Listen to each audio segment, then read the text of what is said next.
সাদামাটা জীবনযাপন করা একজন হাউসওয়াইফ সাফি। সকলের চোখে সে একজন বেচারি মহিলা, কিন্তু বিপদ যখন তার জীবনসাথী উপর আসে তখন এই সহজ সরল হাউসওয়াইফ ধারণ করে এক ভয়ানক রূপ। বলছিলাম সম্প্রতি রিলিজ হওয়া বলিউড মুভি সাফিয়ের কথা। মুভিতে মুখ্য চরিত্রে অভিনয় করেছেন অনিল কাপুর, দিব্যা খোসলা এবং হর্ষবর্ধন রানে। তো আর কথা না বাড়িয়ে let's go for the movie explanation. মুভির শুরুতেই আমরা একটা হ্যাপি ফ্যামিলি দেখতে পাই। সাফি এবং নাকুল দম্পতি তাদের একমাত্র সন্তান আদিকে নিয়ে ইংল্যান্ডের লিভারপুল শহরে বসবাস করে। নাকুল একজন সিভিল ইঞ্জিনিয়ার, সে একটা প্রাইভেট কোম্পানিতে জব করছে, আর সাফি একজন হাউসওয়াইফ। বেশ সুখেই কাটছিল তাদের জীবন, কিন্তু একদিন সকালবেলা হঠাৎ করে তাদের জীবনে চলে আসছে এক অনাকাঙ্ক্ষিত বিপদ। প্রতিদিনের মতোই নাকুল অফিসে যাওয়ার জন্য রেডি হচ্ছিল। হঠাৎ সে খেয়াল করে তার কোটে ব্লাডের দাগ লেগে আছে। নাকুল কোটের দাগ ওয়াশ করার জন্য ওয়াশরুমে চলে যায়। ওই সময় কয়েকজন পুলিশ বাড়িতে চলে আসে। সাফি গেট খুলে দিলে পুলিশ ইন্সপেক্টর আয়েশা জানায় নাকুলের বস স্টেফনির মার্ডার হয়েছে, আর এই মার্ডারটা করেছে নাকুল। এ কারণে তাকে অ্যারেস্ট করতে এসেছে তারা। সাফি আয়েশার কথা বিশ্বাস করে না, সে চিৎকার করে নাকুলকে ডাকতে শুরু করে। নাকুল নিচে নেমে আসলে পুলিশ তাকে কোনো কথা বলারই সুযোগ দেয় না। পুলিশ খুব দ্রুত নাকুলকে অ্যারেস্ট করে নিয়ে যায়। এই সব কিছু দেখে সাফি এবং আদি দুজনেই অনেক বেশি ঘাবড়ে যায়। এদিকে স্টেফনির মার্ডারের অপরাধে নাকুলের 12 বছরের জেল হয়। নাকুলকে লিভারপুলের একটা জেলে বন্দি করে রাখা হয়। কিছুদিন পর সাফি আদিকে নিয়ে নাকুলের সাথে দেখা করতে জেলে যায়। নাকুলের সাথে দেখা করার পর আদি নাকুলকে বাড়িতে নিয়ে যাওয়ার জন্য জেদ করতে শুরু করে। নাকুল কোনো রকম আদিকে বুঝিয়ে সেখান থেকে শান্ত করে। এরপর নাকুল সাফির কাছে জানতে চায় সে বেইলের জন্য আপিল করেছে কিনা। সাফি জানায় সে তাদের পরিচিত লয়ার আনুর সাথে কথা বলেছে, আনু বেইলের জন্য চেষ্টা করছে। এরপর নাকুল সাফিকে বলে, আমি স্টেফনিকে হত্যা করিনি, ওই দিন ঘটনাস্থলে আমি ছাড়া আরও একজন ছিল। ওই সময় বাইরে প্রচণ্ড বৃষ্টি হচ্ছিল। আমি তাড়াহুড়ো করে কনস্ট্রাকশন সাইট থেকে বের হয়ে গাড়ির কাছে যাচ্ছিলাম। হঠাৎ এক ব্যক্তির সাথে আমার ধাক্কা লাগে, তখনই হয়তো আমার ওভারকোটে ব্লাড লেগে গেছে। আমি ওই ব্যক্তির চেহারা পর্যন্ত দেখতে পাইনি, তবে আমার হাতে থাকা ল্যাপটপের সাথে লেগে ওই ব্যক্তির ওভারকোটের একটা বাটন খুলে পড়ে গেছে। আমি নিজের চোখে বাটনটা রাস্তায় পড়তে দেখেছি। একটু ভালোভাবে খুঁজলেই হয়তো বাটনটা পাওয়া যাবে। বাটনটা পেলে আমি নিজেকে হয়তো নির্দোষ প্রমাণ করার আরেকটা সুযোগ পাবো। সাফি তখন বলে, আনু এভিডেন্স কালেক্ট করার চেষ্টা করছে, তুমি চিন্তা করো না, কোনো না কোনো ব্যবস্থা নিশ্চয়ই হয়ে যাবে। মূলত ঘটনার দিন নাকুল যখন কনস্ট্রাকশন সাইট থেকে বের হচ্ছিল তার কয়েক মুহূর্ত আগেই কেউ একজন নাকুলের বস স্টেফনিকে হত্যা করে পার্কিং এরিয়ায় নাকুলের গাড়ির পেছনে ফেলে রেখেছিল। নাকুল সেটা জানতো না, সে খুব স্বাভাবিকভাবেই গাড়ি বের করে চলে গেছে। পরবর্তীতে পুলিশ নাকুলকে অ্যারেস্ট করার পর সে স্টেফনির মার্ডারের ব্যাপারে জানতে পেরেছে। যে স্থানে হত্যা করেছে সেখানে কোনো সিসিটিভি ক্যামেরা নেই, তবে আশেপাশের রাস্তার সিসিটিভি ক্যামেরার ফুটেজে মার্ডারের টাইমে ওই স্থানের আশেপাশে শুধুমাত্র নাকুলকেই দেখা গেছে। তাই পুলিশ ধারণা করে নিয়েছে মার্ডারটা হয়তো নাকুলই করেছে। কোনো এভিডেন্স না থাকায় নাকুল নিজেকে এখনো নির্দোষ প্রমাণ করতে পারছে না। এখন একমাত্র ভরসা ওই বাটনটা, সেটা খুঁজে পেলে হয়তো নাকুল এই পর্যায়ে নিজেকে নির্দোষভাবে প্রমাণ করতে পারবে। সাফি নাকুলকে সান্ত্বনা দেওয়ার পর জিজ্ঞেস করে জেলের ভেতর রেগুলার নাকুলের সুগার টেস্ট করা হয় কিনা, কারণ নাকুল একজন ডায়াবেটিস পেশেন্ট। নাকুল বলে জেলের মেডিকেল টিম প্রতিদিনই সুগার টেস্টের জন্য স্যাম্পল নিয়ে যায়। সাফি চিন্তিত নাকুলের হেলথ নিয়ে, আর নাকুল চিন্তিত তার অবর্তমানে সাফির পরিবারটা কিভাবে সামলাবে, কারণ সাফি একজন হাউসওয়াইফ, তার কোনো ইনকাম সোর্স নেই। নাকুল খুব বেশি সেভিংস রাখেনি যেটা দিয়ে সাফি এবং আদি চলতে পারবে। সাফি নাকুলকে আশ্বস্ত করে বলে, আমি জব খোঁজার ট্রাই করছি, খুব শীঘ্রই হয়তো একটা রিসেপশনিস্টের জব পেয়ে যাব। সাফি রিসেপশনিস্টের জব করতে যাচ্ছে শুনে নাকুলের খুব খারাপ লাগে। সাফি নাকুলকে বুঝিয়ে বলে পরিস্থিতি সবসময় একরকম থাকে না, পরিস্থিতির সাথে নিজেদেরকে মানিয়ে নিতে অনেক কিছুই করতে হয়। এর মাঝে ভিজিটিং আওয়ার শেষ হয়ে যায়, নাকুলকে আবারও সেলে ফিরে যেতে হবে। পরের দিন সাফি নাকুলের লয়ার আনুর সাথে দেখা করতে চায়। আনু সাফিকে বলে, আমি নিজেই আশেপাশের সিসিটিভি ফুটেজ বারবার চেক করেছি, নাকুল ছাড়া সেখানে আর কেউই ছিল না। এছাড়া ফরেন্সিক পুলিশ ঘটনাস্থলে প্রত্যেকটা ছোট বড় এভিডেন্স কালেক্ট করেছে, ওরা কোনো রকম বাটন সেখানে খুঁজে পায়নি। সাফি তখন বলে, স্টেফনিকে যে বা যারা হত্যা করেছে তারা হয়তো ছিনতাই করার উদ্দেশ্যে এসেছিল, কারণ ঘটনাস্থল থেকে স্টেফনির মিসিং। স্টেফনির ব্যাগে থাকা ক্রেডিট কার্ড কিংবা ক্যাশের মাধ্যমে হয়তো কিলারকে খুঁজে বের করা যাবে। আনু বলে, ইনভেস্টিগেশন পুলিশ ধারণা করেছে মার্ডারের ব্যাপারটা চুরি বা ছিনতাই হিসেবে দেখানোর জন্য স্টেফনিকে হত্যা করার পর নাকুল নিজেই স্টেফনির ব্যাগ কোথাও লুকিয়ে রেখেছে। সানভি আনুকে বলে, তুমি নাকুলকে ভালোভাবে চেনো, নাকুল এই ধরনের কাজ কখনোই করবে না। আনু বলে, আমি জানি, কিন্তু সমস্ত এভিডেন্স নাকুলের বিপক্ষে। নাকুলের একজন কলিগ পার্কিং এরিয়া থেকে নাকুলকে বের হতে দেখেছে। নাকুলের ওভারকোটে যে ব্লাড স্যাম্পল পাওয়া গেছে সেটাও কিন্তু স্টেফনির সাথে ম্যাচ করেছে। আর তাছাড়া বেশ কিছুদিন ধরেই স্টেফনির সাথে নাকুলের ঝামেলা চলছিল। স্টেফনি অনেকবার সবার সামনে নাকুলকে অপমান করেছে, তাই স্বাভাবিকভাবেই সবাই ধরেই নিয়েছে অপমানের প্রতিশোধ নিতে নাকুল স্টেফনিকে হত্যা করেছে। সাবি তখন বলে, যেদিন স্টেফনির মার্ডার হয়েছে ওই দিন রাতে আমরা ডিনার করার জন্য রেস্টুরেন্টে গিয়েছিলাম। তোমার কি মনে হয় নাকুল একজন সাইকো কিলার, যে একজন মানুষকে হত্যা করার কিছুক্ষণ পরেই নিজের ওয়াইফের সাথে রোমান্টিক ডিনারে যাবে? আনু তখন বলে, কয়েক মুহূর্তের জন্য তুমি ভুলে যাও তুমি নাকুলের ওয়াইফ। এরপর নাকুলের বিরুদ্ধে থাকা এভিডেন্সগুলো নিয়ে একটু চিন্তা করো, তাহলে তুমি নিজেই বুঝতে পারবে মার্ডারটা নাকুলই করেছে। আসলে বাকি সবার মতো আনুও ধরে নিয়েছে স্টেফনির মার্ডার নাকুলই করেছে, তাই সে নাকুলের কেস থেকে নিজেকে সরিয়ে নেয়। সাবি পুরোপুরি অসহায় হয়ে পড়ে। সে কিছুতেই বুঝতে পারছিল না কিভাবে নাকুলকে নির্দোষ প্রমাণ করা যাবে। সময় পেরোতে থাকে, সাবি নাকুলকে বাঁচানোর কোনো উপায় খুঁজে পায় না। অন্যদিকে জেলের ভিতর একজন কয়েদি নাকুলকে ড্রাগ স্মাগলিং এর কাজ করতে বলে। নাকুল তাকে বলে, আমার পরিবার আমাকে জেল থেকে মুক্ত করার জন্য অনেক চেষ্টা করছে, তাই আমি এসবের সাথে নিজেকে জড়াতে চাই না। নাকুল স্মাগলিং করতে রাজি না হওয়ায় ওই কয়েদি নাকুলকে প্রচুর মারধর করে। পুলিশ নাকুলকে আহত অবস্থায় হসপিটালে অ্যাডমিট করে। খবর পেয়ে সাবি দ্রুত হসপিটালে ছুটে আসে। নাকুলকে এই অবস্থায় দেখে সাবি খুব বেশি ভেঙে পড়ে।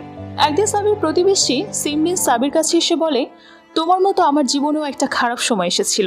ছোটবেলা থেকে আমার স্বপ্ন ছিল বিদেশে গিয়ে লাইফ সেট করব। স্বপ্ন পূরণের জন্য ইংল্যান্ড প্রবাসীকে বিয়ে করে ইংল্যান্ডে চলে আসি, কিন্তু এখানে আসার পর জানতে পারি আমার হাজবেন্ডের আগে থেকেই ওয়াইফ এবং সন্তান আছে। এখানে আমার সাথে অমানবিক নির্যাতন হয়। প্রথম অনেক সহ্য করেছি, এরপর একদিন ধৈর্যের বাঁধ ভেঙে যায়, তাই কিচেন থেকে চাকু নিয়ে আমার হাজবেন্ডকে হত্যা করি। আমার উপর চলতে থাকা সমস্ত নির্যাতনের সমাপ্তি আমি নিজের হাতেই করেছি। এই অপরাধের কারণে আমার 10 বছরের জেলও হয়েছিল। 10 বছর পর জেল থেকে বের হয়ে নতুনভাবে জীবন শুরু করেছি। জব করেছি, বাড়ি কিনেছি, শুধু তাই নয়, আমার মাকেও আমার কাছে নিয়ে এসেছি। এখন আমি অনেক ভালো আছি। তাই বলছি, বিপদে ভেঙে না পড়ে বিপদ থেকে মুক্ত হওয়ার উপায় খুঁজে বের করো। নিজেকে অসহায় ভেবো না, নিজেকে যতটা অসহায় ভাববে ততটাই বিপদ তোমাকে চেপে ধরবে। সিমরিনের কথা শোনার পর সাফি বুঝতে পারে এভাবে হাত গুটিয়ে বসে থাকলে একদমই চলবে না। নাকুলকে জেল থেকে বের করার জন্য তাকে নিজেকেই কোনো একটা উপায় বের করতে হবে। সাফি সিদ্ধান্ত নেয় নাকুলকে ইলিগেল ভাবে জেল থেকে বের করবে। পরের দিন সাফি নাকুলের সাথে দেখা করতে জেলে যায়। জেলের সিকিউরিটি স্টেজগুলো পার করার সময় সাফি কল্পনা করে জেলারের কাছ থেকে চাবি চুরি করবে। এরপর সে চাবির সাহায্যে নাকুলকে জেল থেকে বের করে আনবে। কিন্তু এরকম বিপজ্জনক কাজ করার কথা চিন্তা করতেই সাফির মাথা ঘুরতে শুরু করে। হঠাৎ করেই সে প্রচণ্ড অসুস্থ হয়ে পড়ে, তাই নাকুলের সাথে দেখা না করেই জেল থেকে বাইরে বের হয়ে যায়। কিন্তু সাফি এত সহজে হার মানে না। সে জেলের সিকিউরিটি ব্রেক করার উপায়গুলো নিয়ে রিসার্চ করতে শুরু করে। তবে সাফি নিজের ল্যাপটপে সার্চ না করে সাইবার ক্যাফেগুলোতে গিয়ে রিসার্চ করে, যেন পরবর্তীতে পুলিশ তার প্ল্যানের ব্যাপারে জানতে পারলেও কোনো এভিডেন্স খুঁজে না পায়। এরপর সাফি প্রিজন ব্রেক বা জেল থেকে পালানোর উপর লেখা বইগুলো কালেক্ট করে পড়তে শুরু করে। এরই মধ্যে জয়দীপ পল নামের এক ব্যক্তির লেখা বই সাফিকে অনেক বেশি আকৃষ্ট করে। জয়দীপ এই বইটা সম্পূর্ণ নিজের বাস্তব অভিজ্ঞতার উপর লিখেছে। জয়দীপ নিজে 7 বার জেলের সিকিউরিটি ব্রেক করে পালিয়েছে। এর মধ্যে কিছু জেলের সিকিউরিটি অনেক হাই লেভেলের ছিল, কিন্তু জয়দীপ নিজের বুদ্ধি খাটিয়ে খুব সহজেই জেলের হাই সিকিউরিটি ব্রেক করেছে। জয়দীপ সেই অভিজ্ঞতাগুলোই তুলে ধরেছে বইটাতে। সাফি জয়দীপের বইটা ভালোভাবে পড়ে। জয়দীপের বইয়ের একটা লাইন খুব ভালোভাবে প্রভাবিত করে সাফিকে। সেটা হচ্ছে, যারা বন্দি করে রাখে তাদের কাছে তালা জিনিসটা খুব ইম্পর্ট্যান্ট, কিন্তু যারা মুক্ত হতে চায় তাদের কাছে ইম্পর্ট্যান্ট হচ্ছে চাবি। তাই মুক্ত হতে চাইলে আগে নিজের চাবি খুঁজে বের করতে হবে। এখানে চাবি বলতে নির্দিষ্ট কোনো তালার চাবিকে বোঝানো হয়নি, এমন একটা পয়েন্ট খুঁজে বের করতে বলা হয়েছে যেটার মাধ্যমে লক্ষ্যে পৌঁছানোটা সম্ভব হবে। বইটা ভালোভাবে পড়ার পর সাফি পাবলিশার কোম্পানির সাথে যোগাযোগ করে জয়দীপ পলের অ্যাড্রেস জেনে নেয়। এরপর জয়দীপের সাথে দেখা করার জন্য সরাসরি তার বাড়ির সামনে চলে যায়। সাফি জয়দীপের বাড়ির মেইন গেটের সামনে দাঁড়িয়ে ইন্টারকমে জয়দীপের সাথে কন্ট্যাক্ট করার চেষ্টা করে, কিন্তু জয়দীপ কোনো জবাব দেয় না। তাই বাধ্য হয়ে সাফি গেট টপকে ভেতরে প্রবেশ করে, কিন্তু বাড়ির ভেতরে ঢুকতে পারে না। সাফি বাইরে থেকে জয়দীপকে ডাকাডাকি করতে থাকে, কিন্তু জয়দীপ কোনো সাড়া দেয় না। তাই সাভি বাইরে বসে অপেক্ষা করতে শুরু করে। তখন জয়দীপ তার পোষা কুকুরকে সাভির কাছে পাঠিয়ে দেয় যেন সাভি ভয় পেয়ে পালিয়ে যায়। কিন্তু সাভি ভয় না পেয়ে উল্টো কুকুরকে পোষ মানিয়ে নিজের পাশেই বসিয়ে রাখে। তবুও জয়দীপ সাভিকে বাড়ির ভেতরে ডাকে না। সাভিও তো একজন নাছোড় বান্দা, সে সারা রাত জয়দীপের বাড়ির বাইরে বসেই কাটিয়ে দেয়। তাই বাধ্য হয়ে সকালবেলা জয়দীপ সাভিকে বাড়ির ভেতরে ডেকে নেয়। সাভি জয়দীপের কাছে জেল থেকে পালানোর সিক্রেট ইনফরমেশনগুলো জানতে চায়, যেগুলো জয়দীপ তার বইতে লেখেনি। জয়দীপ বলে, দুনিয়াতে এমন কোনো জেল নেই যেখান থেকে পালানো সম্ভব নয়। জেলের প্রত্যেকটা ছোট বড় জিনিস ভালোভাবে খেয়াল করলে অবশ্যই পালানোর রাস্তা খুঁজে বের করা যায়। তবে জেল থেকে পালানোটা সহজ, কিন্তু জেল থেকে পালানোর পর পুলিশের নজর থেকে পালিয়ে বেড়ানো অনেক বেশি কঠিন। বেশিরভাগ মানুষই জেল থেকে পালানোর পর আবারও ধরা পড়ে। এর সব থেকে বড় কারণ ইমোশন। কয়েদিরা জেল থেকে পালানোর পর সবার আগে নিজের পরিবারের সদস্যদের সাথে কন্ট্যাক্ট করে। এই ভুলের কারণেই তারা আবারও পুলিশের হাতে ধরা পড়ে যায়। তাই জেল থেকে পালানোর পর পুলিশের হাত থেকে বাঁচতে হলে সবার আগে পরিবারের সাথে সমস্ত কন্ট্যাক্ট ছিন্ন করতে হবে। পালানোর পর যদি পুলিশের কাছে ধরা পড়তে না চায়, তাহলে সবসময় পুলিশের থেকে এক ধাপ এগিয়ে চিন্তা করতে হবে। শুরু থেকে শেষ পর্যন্ত সবকিছু আগে থেকেই প্ল্যান করে রাখতে হবে। জেল থেকে বের হওয়ার সাথে সাথে এই দেশ ত্যাগ করে অন্য দেশে চলে যেতে হবে। এখন টেকনোলজি অনেক অ্যাডভান্স হয়ে গেছে। পুলিশ 1 ঘন্টার মধ্যে পুরো দেশ সিল করে দিতে পারবে। তাই বাস কিংবা ট্রেনে জার্নি করে সময় নষ্ট করা যাবে না। ফ্লাইটে গেলেও এমন কোনো এয়ারপোর্ট থেকে ফ্লাইট নিতে হবে যে এয়ারপোর্টের ব্যাপারে পুলিশ চিন্তাও করবে না। ফ্লাইটের মাধ্যমে দেশ ত্যাগ করতে চাইলে সবার আগে ফেক ডকুমেন্টস তৈরি করে নিতে হবে। Fake passport, visa, driving licence. আর সব থেকে বেশি ইম্পর্টেন্ট সেটা হচ্ছে ডেস্টিনেশন। জেল থেকে পালানোর আগেই ডেস্টিনেশন ঠিক করে রাখতে হবে। এমন এক দেশে যেতে হবে যেখানে ব্রিটিশ ট্যুরিস্ট সহজে যায় না। এরপর যেটা ইম্পর্টেন্ট সেটা হচ্ছে টাকা। জেল থেকে পালানোর পর প্রচুর টাকা পয়সা প্রয়োজন হবে। কমপক্ষে 4-5 বছর বসে খাওয়া যাবে এরকম পরিমাণ টাকা হাতে রাখতে হবে। জয়দীপের কাছে সব ডিটেলস জেনে নেওয়ার পর সাভি জানতে চায় কোথায় গেলে ফেক ডকুমেন্টস তৈরি করতে পারবে। জয়দীপ হোপ স্ট্রিট নামের একটা স্থানের নাম বলে যেখানে ইলিগেলভাবে ফেক ডকুমেন্টস তৈরি করা হয়। জয়দীপের পরামর্শ অনুযায়ী সাভি সমস্ত প্ল্যান শুরু করে দেয়। সে শুরু থেকে শেষ পর্যন্ত পুরো প্ল্যানিং এর একটা ডায়াগ্রাম তৈরি করে। জেলের আশেপাশে ঘুরে ঘুরে চারপাশটা ভালোভাবে দেখে নেয় এবং ছবি তুলে নেয়। এরপর ফেক ডকুমেন্ট তৈরি করার জন্য হোপ স্ট্রিটে চলে যায়। জায়গাটার পরিবেশটা খুব একটা সুবিধার নয়। ড্রাগ কেনাবেচা সহ বিভিন্ন ধরনের অবৈধ কাজ এই জায়গায় হয়। সাভি বুঝতে পারছিল না ফেক ডকুমেন্টস তৈরি করার জন্য কার কাছে যাবে। সে রাস্তার পাশে গাড়ি থামিয়ে ভাবতে থাকে। তখন রক্স নামের একটা ছেলে এগিয়ে এসে সাভির কাছে জানতে চায় সে কি ড্রাগ নিতে এসেছে কিনা। সাভি বলে, আমি ফেক ডকুমেন্টস তৈরি করতে চাই, কার কাছে যেতে হবে? রক্স একজন ব্যক্তির অ্যাড্রেস দেয় যে এই সমস্ত কাজ করে। রক্সের ডিরেকশন অনুযায়ী সাভি ওই ব্যক্তির কাছে চলে যায়। ওই ব্যক্তি সাভিকে নিয়ে একটা নিরিবিলি জায়গায় যায় যেখানে মানুষের যাওয়া আসা কম। সাভি ফেক ডকুমেন্টস তৈরি করার জন্য ব্যাগে করে অনেকগুলো টাকা নিয়ে এসেছে। নিরিবিলি জায়গায় নিয়ে যাওয়ার পর ওই ব্যক্তি তার এক সহযোগীকে সাথে নিয়ে সাভির ব্যাগ ছিনিয়ে নেওয়ার চেষ্টা করে। সাভি ব্যাগ না দিলে ওরা সাভিকে মারধর করতে শুরু করে। সাভিকে আঘাত করে ওরা ব্যাগটা নিয়ে নেয়। ঠিক ওই মুহূর্তে জয়দীপ চলে আসে। সে লোকগুলোকে ইলেকট্রিক শক দিয়ে আহত করে সাভিকে ওদের হাত থেকে বাঁচায়। আসলে সাভি যখন জয়দীপের কাছে জানতে চেয়েছিল ফেক ডকুমেন্টস কোথায় তৈরি করা যায়, জয়দীপ তখনই বুঝে গিয়েছিল সাভি ফেক ডকুমেন্টস তৈরি করার জন্য হোপ স্ট্রিটে আসবে। আর সাভিকে দেখে জয়দীপ এটাও বুঝতে পেরেছিল সাভি একজন সহজ সরল মেয়ে। এরকম একটা ডার্ক এরিয়ায় সে অবশ্যই কোনো না কোনো বিপদে পড়বে। তাই জয়দীপ সাভির পিছে পিছে চলে এসেছে। সাভিকে বাঁচানোর পর জয়দীপ সাভির সাথে একটু রাগারাগি করে বলে, যা করার ভেবে চিন্তা করবে, আমি বারবার তোমাকে বাঁচাতে আসবো না। এরপর জয়দীপ সাভির কাছে জানতে চায় কার জন্য সে সব করছে। সাভি তখন জয়দীপকে নাকুলের ব্যাপারে সবকিছু জানায়।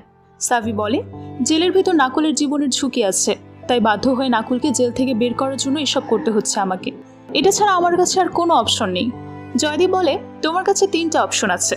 প্রথম অপশন, তুমি ইন্ডিয়ায় ফিরে যাও, নাকুলের সাজা শেষ হলে সেও তোমার কাছে ফিরে যাবে। দ্বিতীয় অপশন, নাকুলকে ডিভোর্স দিয়ে অন্য কাউকে বিয়ে করে নাও। আর তৃতীয় অপশন, সুইসাইড। সব প্রবলেম একেবারে শেষ হয়ে যাবে।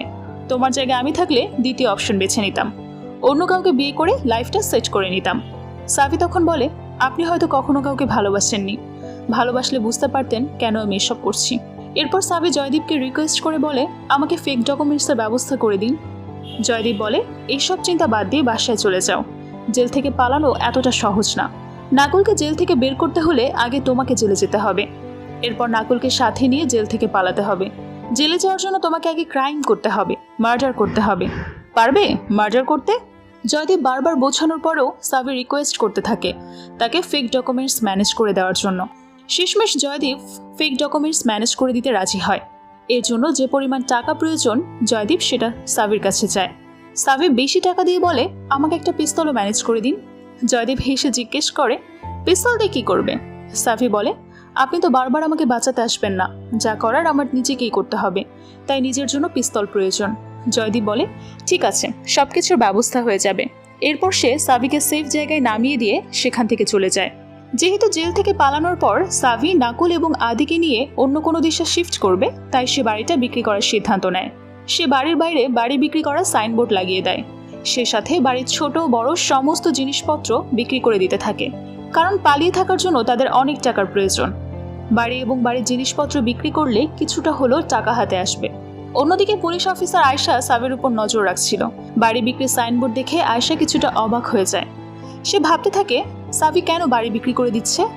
এদিকে জয়দীপ সমস্ত ফেক ডকুমেন্টস এবং পিস্তল ম্যানেজ করে সাভির কাছে পৌঁছে দিতে আসে। তবে সে গেট আপ চেঞ্জ করে একজন অন্ধ বৃদ্ধ লোকের গেট আপ নিয়ে আসে। সাথে নিয়ে আসে নিজের কুকুরটাকে। জয়দীপ সাভিকে সমস্ত ডকুমেন্ট এবং পিস্তল দেয়।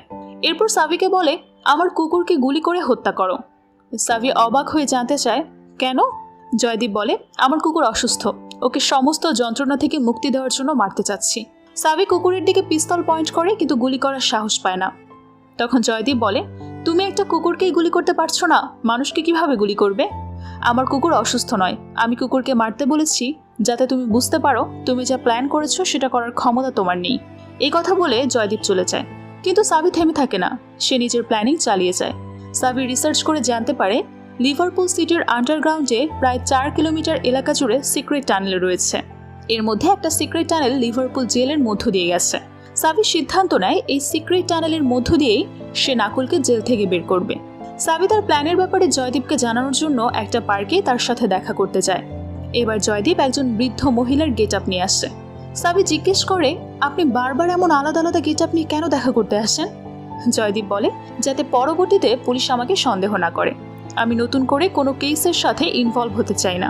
যাই হোক, সাভি জয়দীপকে সিক্রেট টানেলের ব্যাপারে জানালে জয়দীপ বলে, অলরেডি একজন কয়েদি এই টানেল দিয়ে একবার পালিয়েছে। পুলিশ এই টানেলের ব্যাপারে অ্যালার্ট হয়ে গেছে। এই টানেল দিয়ে পালানো এখন আর সম্ভব হবে না। সাভি বলে, তাহলে আমরা অন্য কোনো উপায় খুঁজে বের করি। জয়দীপ বলে, আমরা নয়, যা করার তুমি একা করবে। আমি শুধু দূর থেকে তোমাকে গাইড করব, এর বেশি কিছুই আমার থেকে আশা করবে না। সাভি বলে, এতদিন ধরে ফ্রি কেন আমাকে হেল্প করে যাচ্ছেন? জয়দীপ বলে, কেউ কখনো ফ্রিতে কিছু করে না, আমি কেন হেল্প করছি সময় হলে জানতে পারবে। সাভি বাড়িতে ফিরে ভাবতে থাকে কিভাবে কি করবে। মধ্যরাতে হঠাৎ জয়দীপ পিৎজা ডেলিভারি ম্যান সেজে সাভির বাড়িতে চলে আসে। এরপর সাভিকে হিন্ট দিয়ে বলে, জেলে থাকা কোনো ডায়াবেটিস পেশেন্টের যদি হাইপার ক্যালেমিয়া ধরা পড়ে তাহলে পেশেন্টের জীবনের ঝুঁকি থাকে। এ কারণে তাকে দ্রুত হসপিটালে শিফট করা হয়।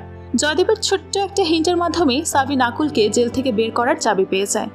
অর্থাৎ নাকুলের মেডিকেল রিপোর্টই হচ্ছে নাকুলকে জেল থেকে বের করার একটা চাবি। কোনোভাবে যদি নাকুলের মেডিকেল রিপোর্টে হাইপার ক্যালেমিয়া দেখানো যায় তাহলে জেল কর্তৃপক্ষ নাকুলকে হসপিটালে শিফট করবে। নাকুলের ডায়াবেটিস তো আছে, কিন্তু হাইপার ক্যালেমিয়া নেই। এখন চিন্তার বিষয় হচ্ছে কিভাবে মেডিকেল রিপোর্টে হাইপার ক্যালেমিয়া দেখাবে। সাভির মনে পড়ে নাকুল তাকে বলেছিল জেলের মেডিকেল টিম প্রতিদিনই তার সুগার টেস্ট করার জন্য স্যাম্পল নিয়ে যায়। সাভি জেলের আশপাশ থেকে তোলা ছবিগুলো বের করে দেখতে শুরু করে। এর মাঝে একটা ছবিতে দেখা যায় জেলের বাইরে মেডিকেল ভ্যান দাঁড়িয়ে আছে। মূলত কয়েদিদের মেডিকেল রিপোর্ট সহ প্রয়োজনীয় ঔষধ এই ভ্যান করেই ডেলিভারি দেওয়া হয়। সাভি মেডিকেল ভ্যানটাকে ফলো করতে শুরু করে। মেডিকেল ভ্যান কোথায় কোথায় যায়, কোন জায়গায় কতক্ষণ ওয়েট করে, সব কিছু নোট করে সাভি। এভাবে বেশ কিছুদিন ধরেই গাড়ির গতিবিধি সে পর্যবেক্ষণ করতে থাকে। এরপর সাভি নাকুলের সাথে দেখা করতে জেলে যায়।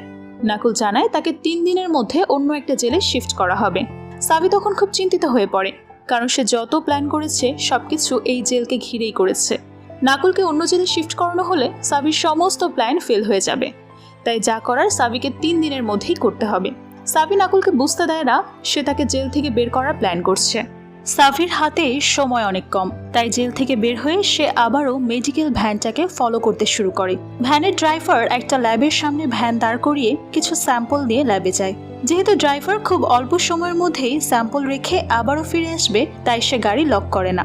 কিন্তু এই অল্প সময়ের মধ্যেই সাভি গাড়ির ভেতরে ঢুকে নাকুলের মেডিকেল রিপোর্ট খুঁজে বের করে সেটার ছবি তুলে নেয়। এরপর রিপোর্টটা আবারও আগের জায়গায় রেখে ড্রাইভার ফিরে আসার আগেই ভ্যান থেকে বের হয়ে যায়। বাড়িতে ফিরেই সাভি ব্রেকারকে কল করে জিজ্ঞেস করে বাড়ি বিক্রি করার কোনো ব্যবস্থা হয়েছে কিনা। ব্রেকার বলে আরও 1 সপ্তাহের মতো সময় লাগতে পারে, কিন্তু সাভির হাতে 1 সপ্তাহ সময় নেই, তার হাতে আর মাত্র 3 দিন সময় রয়েছে। নাকুলকে নিয়ে পালিয়ে যেতে হলে সাভিকে মোটা অঙ্কের টাকাও সঙ্গে নিতে হবে। বাড়ি বিক্রির টাকা ছিল তার শেষ ভরসা, কিন্তু অনেক চেষ্টা করেও এত অল্প সময়ের মধ্যে বাড়ি বিক্রি করতে পারছে না সে। তাই কোনো উপায় না পেয়ে সাভি হোপ স্ট্রিটে চলে যায়। সাথে করে সে জয়দীপের দেওয়া পিস্তলটাও নিয়ে নেয়। হোপ স্ট্রিটে যাওয়ার পর রক্সকে ফলো করে সাভি চার্লস নামের একজন ড্রাগ স্মাগলারের আস্তানায় চলে যায়। রক্স হচ্ছে সেই ছেলেটি সাভি প্রথমবার হোপ স্ট্রিটে আসার পর যে সাভির কাছে জানতে চেয়েছিল ড্রাগ লাগবে কিনা। যাই হোক, চার্লসের আস্তানায় পৌঁছানোর পর সাভি রক্সের দিকে গান পয়েন্ট করে বলে, এই মুহূর্তে তোমাদের কাছে যত টাকা আছে আমাকে দিয়ে দাও, কিছুদিনের মধ্যে আমি তোমাদের সমস্ত টাকা ফেরত দিয়ে দেব। চার্লস অবাক হয়ে বলে, তুমি গান পয়েন্ট করে টাকা ধার চাচ্ছ? তুমি কি পাগল নাকি? এভাবে কে টাকা চায়? সাভি বলে, এত কথা বলতে পারবো না, আমাকে টাকা দাও। চার্লস টাকা দিতে রাজি হয় না। তখন সাভি রক্সকে হত্যা করার হুমকি দেয়। রক্স প্রাণ বাঁচানোর জন্য সাভিকে একটা সোফা দেখিয়ে বলে সোফার নিচে ব্যাগ ভর্তি টাকা আছে। সাভি টাকার ব্যাগটা বের করে নেয়, কিন্তু রক্স সাভিকে টাকার কথা বলে দেওয়াতে চার্লস রেগে গিয়ে রক্সকে গুলি করে। রক্স আহত হয়ে পড়লে চার্লস সাভিকে উদ্দেশ্য করে গুলি করতে শুরু করে। সাভিও তখন পাল্টা গুলি চালায়। গোলাগুলির সময় একটা গুলি চার্লসের বুকে লাগে, সাথে সাথে চার্লসের মৃত্যু হয়। যদিও কাউকে হত্যা করার কোনো প্ল্যান ছিল না সাভির, কিন্তু পরিস্থিতির শিকার হয়েছে, অনিচ্ছাকৃতভাবে চার্লসকে হত্যা করে ফেলেছে। নিজের হাতে একটা মানুষকে হত্যা করে সাভি খুব ভয় পেয়ে কাঁদতে শুরু করে দেয়। আর কিছুক্ষণের মধ্যেই সে নিজেকে সামলে নিয়ে টাকার ব্যাগটা নিয়ে পালাতে শুরু করে। ওই সময় রক্স সাভিকে রিকোয়েস্ট করে বলে, আমাকে এভাবে ফেলে যেও না, আমাকে কোনো হসপিটালে নিয়ে যাও, প্লিজ আমাকে বাঁচাও। সাভি আহত রক্সের অনুরোধ উপেক্ষা করতে পারে না। সে রক্সকে নিজের গাড়িতে তুলে নেয়। এরপর যত দ্রুত সম্ভব হোপ স্ট্রিট ত্যাগ করতে চায়, কিন্তু তাড়াহুড়ো করে গাড়ি চালাতে গিয়ে একটা জায়গায় লেগে সাভির গাড়ির হেডলাইট ভেঙে যায়। হেডলাইটের কিছু ভাঙা অংশ ওই জায়গাতেও আটকে যায়। সাভি ব্যাপারটা খেয়াল করে না। সে রক্সকে নিয়ে হসপিটালের দিকে যেতে শুরু করে, কিন্তু হসপিটালে পৌঁছানোর আগেই পথে রক্সের মৃত্যু হয়। সাভি ডেড বডি নিয়ে কোনো ঝামেলায় পড়তে চাচ্ছিল না, তাই সে একটা ব্রিজের উপরে রক্সের ডেড বডি রেখে দ্রুত সেখান থেকে পালিয়ে যায়। সাভি নিজের বাড়িতে না গিয়ে জয়দীপের কাছে চলে যায়। চার্লসের সাথে গোলাগুলি করার সময় একটা গুলি সাভির হাতে লেগেছিল। জয়দীপ সাভির হাতের গুলি বের করে হাতে ব্যান্ডেজ করে দেয়। সাভি কাঁদতে কাঁদতে জয়দীপকে বলে, আমি ভাবতেও পারছি না আমি একজন মানুষকে হত্যা করে এসেছি। কাজটা করা আমার ঠিক হয়েছে নাকি ভুল হয়েছে আমি বুঝতে পারছি না। জয়দীপ সাভিকে সান্ত্বনা দিয়ে বলে, তুমি ভুল করনি, সেলফ ডিফেন্সের জন্য যা করা উচিত ছিল তুমি তাই করেছ। সাভি জয়দীপের কাছে জানতে চায় নাকুলকে জেল থেকে বের করার এই প্ল্যানিংয়ে জয়দীপ তার পাশে থেকে তাকে হেল্প করবে কিনা, কারণ এর আগে জয়দীপ বলেছিল সে দূর থেকে শুধু ইনস্ট্রাকশন দেবে, নিজে কিছু করতে পারবে না। এবার জয়দীপ বলে, আমি দূর থেকে ইনস্ট্রাকশন দেব, তবে যদি প্রয়োজন পড়ে তাহলে তোমার পাশে থেকেও হেল্প করব। জয়দীপের দেওয়া এই ভরসাটুকুই সাভির জন্য যথেষ্ট। প্রয়োজনের সময় জয়দীপকে পাশে পাবে চিন্তা করে সাভি অনেকটা নিশ্চিন্ত হয়। জয়দীপ সাভির ফোনটা ফেলে দিয়ে সাভিকে নতুন একটা ফোন দেয়, যাতে নাকুলকে জেল থেকে বের করার পর পুলিশ সাভির ফোন ট্রেস করতে না পারে। অন্যদিকে হোপ স্ট্রিটে চার্লসের মৃত্যুর ব্যাপারটা জানাজানি হয়ে গেলে পুলিশ সেখানে পৌঁছে যায়। পুলিশ চার্লসের বাড়ির আশেপাশটা খোঁজাখুঁজি করলে সাভির গাড়ির হেডলাইটের ভাঙা অংশটা খুঁজে পায়। পুলিশ চার্লসের কিলারকে খুঁজতে শুরু করে দেয়। এদিকে সাভি নিজের গাড়ি ভেঙে যাওয়ায় একটা গাড়ি রেন্টে নেয়। এরপর নাকুলের একটা ফেক মেডিকেল রিপোর্ট তৈরি করে সেখানে হাইপার ক্যালেমিয়া অ্যাড করে দেয়। সবকিছু রেডি করতে করতে 2 দিন পেরিয়ে যায়। তৃতীয় দিন অর্থাৎ লাস্ট দিন সাভি ঘুম থেকে উঠেই ক্যামেরায় একটি ভিডিও রেকর্ড করে। সেখানে সাভি বলে, আপনারা যারা এই ভিডিওটা দেখছেন তারা হয়তো জেনে গেছেন আমি একজন ক্রিমিনাল, কিন্তু আমি যা করেছি বাধ্য হয়ে করেছি। আমার বয়স যখন মাত্র 12 বছর ছিল তখন আমি আমার পুরো পরিবারকে হারিয়েছি। অনেক বছর একা কাটানোর পর আমি আরেকটা পরিবার পেয়েছি। আজ সেটাও আমার কাছ থেকে ছিনিয়ে নেওয়ার চেষ্টা করা হয়েছে, কিন্তু আমি এমনটা হতে দেব না। আমি আমার পরিবারকে হারাতে পারবো না। ভিডিও রেকর্ড করার পর সাভি ডায়াগ্রাম থেকে প্ল্যানিংয়ের সমস্ত কাগজ ছিঁড়ে ডাস্টবিনে ফেলে দেয়। এরপর তার এবং আদির কিছু প্রয়োজনীয় জিনিস প্যাক করে বাড়ি থেকে বের হয়। সাভি আদিকে সিমরিনের কাছে রেখে বেরিয়ে পড়ে নাকুলকে জেল থেকে বের করার জন্য। আজই শেষ দিন। আজ নাকুলকে জেল থেকে বের করতে না পারলে হয়তো আর কখনোই বের করতে পারবে না। সাভি গাড়ি নিয়ে প্রথমে ল্যাবের সামনে যায়।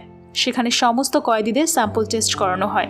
জয়দীপ আগে থেকেই সেখানে অপেক্ষা করছিল। মেডিকেল ভ্যান ল্যাব থেকে বের হওয়ার সাথে সাথে সাভি ভ্যানকে ফলো করতে শুরু করে। আর জয়দীপ ল্যাবের সমস্ত লাইন টু লাইট কানেকশন কেটে দেয়। এদিকে মেডিকেল ভ্যান একটা জায়গায় দাঁড়ালে সাভি ভ্যানের ভেতরে ঢুকে নাকুলের মেডিকেল রিপোর্ট চেঞ্জ করে নিজের বানানো ফেক রিপোর্টটি রেখে দেয়। এরপর সাভি ভ্যানটাকে ফলো করে জেল পর্যন্ত যায়। ড্রাইভার কয়েদিদের মেডিকেল রিপোর্ট জেলে পৌঁছানোর সাথে সাথে জেলের মেডিকেল টিম সমস্ত রিপোর্ট চেক করে।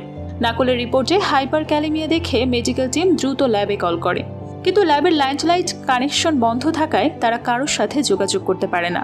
যেহেতু রক্তে হাইপার ক্যালেমিয়া ধরা পড়লে মৃত্যুর ঝুঁকি থাকে, তাই মেডিকেল টিম আর কোনো সময় নষ্ট না করে নাকুলকে জেল থেকে বের করে দ্রুত হসপিটালের দিকে রওনা হয়।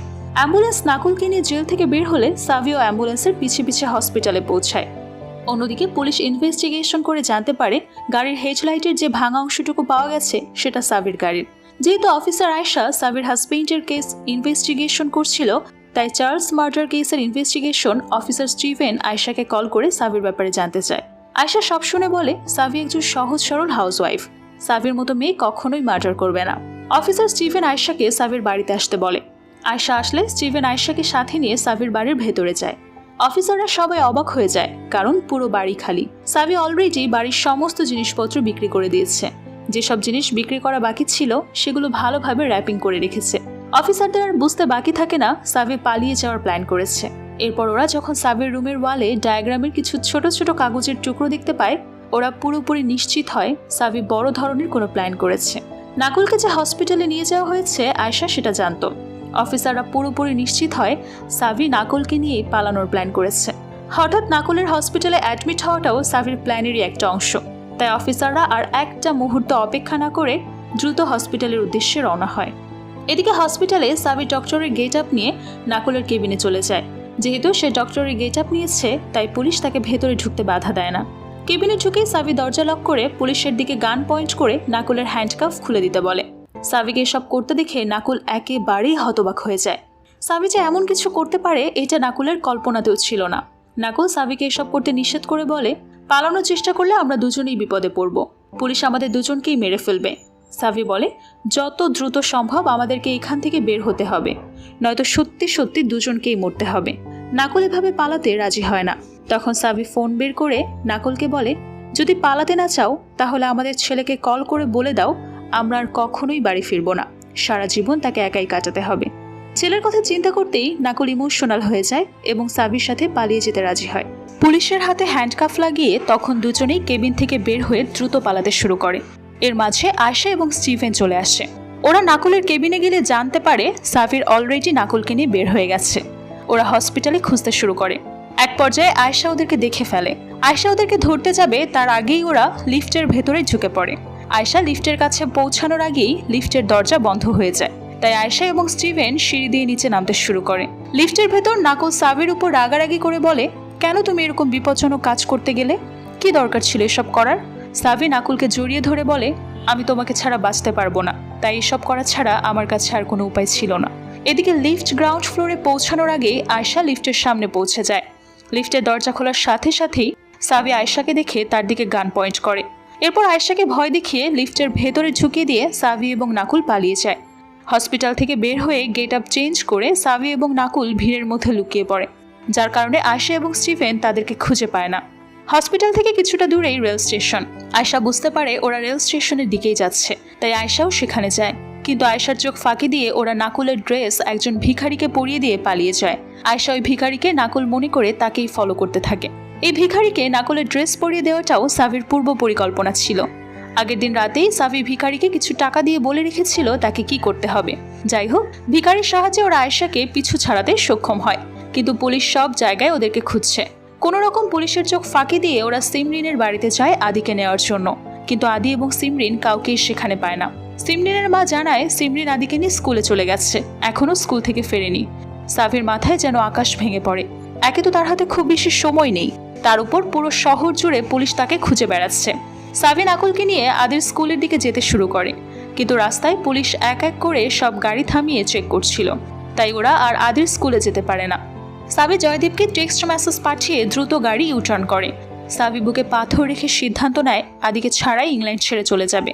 আদি সিমরিনের কাছে নিরাপদেই থাকবে, কিন্তু নাকুল এভাবে আদিকে ছেড়ে পালিয়ে যেতে রাজি হয় না। সে পুলিশের কাছে সারেন্ডার করার সিদ্ধান্ত নেয়। নাকুল বলে, আমি পুলিশের কাছে বলবো আমি তোমাকে হুমকি দিয়েছিলাম, আমাকে জেল থেকে পালাতে সাহায্য না করলে আমাদের সন্তানকে হত্যা করব। এমনটা বললে পুলিশ শুধু আমাকে অ্যারেস্ট করবে আর তোমাকে ছেড়ে দেবে। তুমি আদির কাছে চলে যাও। সাবি কাঁদতে শুরু করে। এত দূর আসার পর আবারও নাকুলকে হারাতে চায় না সে। ঠিক ওই মুহূর্তে জয়দীপ চলে আসে। মূলত সাবির মেসেজ পাওয়ার পর জয়দীপ আদির স্কুল থেকে আদিকে নিয়ে এসেছে। জয়দীপ কথা দিয়েছিল প্রয়োজন পড়লে সে সাবির পাশে থেকে তাকে হেল্প করবে। জয়দীপ তার কথা রেখেছে। যখন সাবির প্রয়োজন হয়েছে সে সরাসরি সাবির প্ল্যানের অংশ হয়েছে। এবার জয়দীপ ক্লাউন সেজে একটা আইসক্রিমের গাড়ি নিয়ে এসেছে। যেহেতু পুরো শহর জুড়ে পুলিশ সাবি এবং নাকুলকে খুঁজে বেড়াচ্ছে, তাই জয়দীপ আইসক্রিমের গাড়ির ভেতরে ওদেরকে উঠিয়ে নেয়।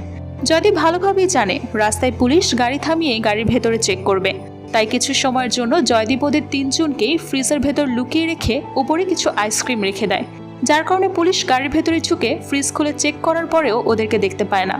পুলিশের চেকিং শেষ হলে জয়দীপ ওদেরকে এয়ারপোর্টে নামিয়ে দেয়। জয়দীপের কাছ থেকে বিদায় নেওয়ার সময় সাবি অনেক ইমোশনাল হয়ে পড়ে, কারণ এই মানুষটা না থাকলে সাবি কখনোই তার প্ল্যানে সাকসেস হতে পারতো না। জয়দীপ বলে, সফলভাবে পালাতে পেরেছো, কিন্তু এখানেই শেষ নয়, এখন তোমাদেরকে সফলভাবে পালিয়ে বেড়াতে হবে। সাবি জয়দীপকে জিজ্ঞেস করে, আপনি বলেছিলেন আপনি ফ্রিতে আমাকে হেল্প করছেন না, আজ অন্তত বলুন আমাকে হেল্প করার পিছনে আপনার কী লাভ ছিল? জয়দীপ বলে, আমি জেল থেকে পালিয়েছি ঠিকই, কিন্তু কখনো স্বাধীন জীবনটাকে ফিল করতে পারিনি। তোমাকে হেল্প করতে গিয়ে সেই স্বাধীনতাটা আমি অনুভব করতে পেরেছি, এটাই আমার জন্য অনেক বড় পাওয়া। একে অপরের কাছ থেকে বিদায় নিয়ে দুজনেই হৃদয় ভারী হয়ে আসছে। সাফির হাতে সময় কম, তাই সাফি জয়দীপকে বিদায় দিয়ে রওনা হয় নতুন গন্তব্যের উদ্দেশ্যে। অন্যদিকে আয়শা এবং স্টিফেন সাভির বাড়িতে গিয়ে সাভির প্রতিবেশীদের কাছে খোঁজ খবর নিতে শুরু করে। ওই সময় আয়শার চোখ যায় সাভির বাড়ির সামনে থাকা ডাস্টবিনের উপরে। আয়শা ডাস্টবিন থেকে ময়লার ব্যাগ উঠিয়ে নিয়ে পুলিশ স্টেশনে চলে যায়। সাভি তার সমস্ত প্ল্যান কাগজে লিখে লিখে ডায়াগ্রাম করেছিল। সে কাগজগুলো ছিঁড়ে ডাস্টবিনে ফেলেছিল। আয়শা সেই কাগজগুলো বের করে ছেঁড়া টুকরোগুলো মেলাতে শুরু করে। সমস্ত কাগজের টুকরো মেলানোর পর আয়শা সাভির প্ল্যান সম্পর্কে অনেকটাই ক্লিয়ার হয়ে যায়। আয়শা বুঝতে পারে সাভি ম্যানচেস্টার এয়ারপোর্ট থেকে ফ্লাইট নিয়ে পালিয়ে যাবে। আয়শা ফোর্স নিয়ে দ্রুত এয়ারপোর্টে চলে যায়। এছাড়া শহরের সমস্ত রেল স্টেশন, বাস স্ট্যান্ড সহ শহর থেকে বের হওয়ার যত উপায় আছে সব জায়গায় সিকিউরিটি অ্যালার্ট জারি করে দেয়। এদিকে সাভি, নাকুল এবং আদি সফলভাবে সমস্ত সিকিউরিটি পার করে ফেলে। পুলিশ এয়ারপোর্টে পৌঁছানোর পর পুরো এয়ারপোর্টে তল্লাশি চালায়। সমস্ত প্যাসেঞ্জার লিস্ট চেক করে, কিন্তু কোথাও ওদেরকে খুঁজে পায় না। হঠাৎ এয়ারপোর্টের একটা স্থানে আয়শা জাহাজের পোস্টার দেখতে পায়। জাহাজ থেকে আয়শা রিয়েলাইজ করে সে অনেক বড় একটা মিস্টেক করে ফেলেছে। শহর থেকে বের হওয়ার যত অপশন আছে সব জায়গার পুলিশকে অ্যালার্ট করেছে, কিন্তু লিভারপুল পোর্টের কথা সে একেবারেই ভুলে গেছে। সাভি তার পরিবারকে নিয়ে জলপথে ইংল্যান্ড ত্যাগ করবে, এটা আয়শার চিন্তার বাইরে ছিল। এরপরে দৃশ্যে আমরা দেখতে পাই সাভি এবং তার পরিবার সমস্ত সিকিউরিটি পার করে জাহাজে উঠছে। মূলত সাভি জানতো সে পালিয়ে যাওয়ার পর পুলিশ সমস্ত ছোট বড় ক্লু খুঁজে দেখবে, তাই পুলিশকে বিভ্রান্ত করার জন্য সাভি ইচ্ছে করেই ডায়াগ্রামে ম্যানচেস্টার এয়ারপোর্টের নাম উল্লেখ করেছে। সাভির প্ল্যান সফল হয়েছে। পুলিশ ম্যানচেস্টার এয়ারপোর্টে সাভিকে খুঁজতে গিয়ে সময় নষ্ট করে ফেলেছে, আর সেই সুযোগে সাভি লিভারপুল পোর্ট থেকে সফলভাবে ইংল্যান্ড ত্যাগ করেছে। অল্প কিছুক্ষণের মধ্যেই জাহাজ ইন্টারন্যাশনাল ওয়াটারে পৌঁছে যায়। এখন তারা ইংল্যান্ড পুলিশের ধরাছোঁয়ার বাইরে। অন্যদিকে আয়শা সাভির মতো একজন সাধারণ হাউসওয়াইফের প্ল্যানের কাছে হেরে যাওয়ার পর তার পুরনো কথাগুলোকে গুরুত্বের সাথে ভাবতে শুরু করে। আয়শা স্টিফেনকে সাথে নিয়ে নাকুলের বস স্টিফেনের মার্ডার স্পটে যায়। সাভি বলেছিল ক্রাইম স্পটে কিলারের ওভারকোটের বাটন খুলে পড়েছিল। বাটন খুঁজে বের করতে পারলে কিলারকেও খুঁজে বের করা যাবে। আয়শার স্থানের ম্যানহোলের ঢাকনা খুলে চেক করলে সত্যি সত্যি একটা বাটন খুঁজে পায়। অর্থাৎ সাভি যা বলেছিল সত্যিই বলেছিল, নাকুল আসলেই নির্দোষ ছিল। এখানে ফ্ল্যাশব্যাকে ওই রাতের ঘটনা দেখানো হয়। ওই রাতে হুডি পরিহিত এক ব্যক্তি ফায়ার এক্সিকিউটিং গুইসার দিয়ে স্টিফেনের মাথায় আঘাত করে তার কাছ থেকে ব্যাগ ছিনিয়ে নিয়ে পালিয়ে যায়। ঠিক ওই সময় নাকুল অফিস থেকে বের হয়। ওই সময় কিলারের সাথে নাকুলের ধাক্কা লেগে যায়। কিলারের শরীরে থাকা ব্লাড নাকুলের ওভারকোটে লেগে যায়, আর কিলারের ওভারকোটের বাটন খুলে নিচে পড়ে যায়। ফায়ার এক্সিকিউটিভ গুইসারের সিলিন্ডার রাস্তায় পড়ে থাকতে দেখে নাকুল সেটা উঠিয়ে জায়গা মতো রেখে দেয়, যার কারণে এক্সটিংগুইশারেও নাকুলের ফিঙ্গারপ্রিন্ট লেগে যায়। সব মিলিয়ে কোনো অপরাধ না করেও নাকুল পুলিশের চোখে অপরাধী হয়ে যায়। মুভির একদম শেষ দৃশ্যে আমরা দেখতে পাই নাকুল এবং সাভি বুলগেরিয়াতে নতুন একটা বাড়ি কিনেছে। অন্যদিকে পুলিশ আবারও জয়দীপকে অ্যারেস্ট করেছে। তবে জয়দীপের জন্য এটা স্বাভাবিক বিষয়, সে আবারও কোনো না কোনোভাবে জেল থেকে পালিয়ে যাবে, আবারও নতুন করে গল্প লিখবে। আজকের ভিডিওটা এই পর্যন্তই।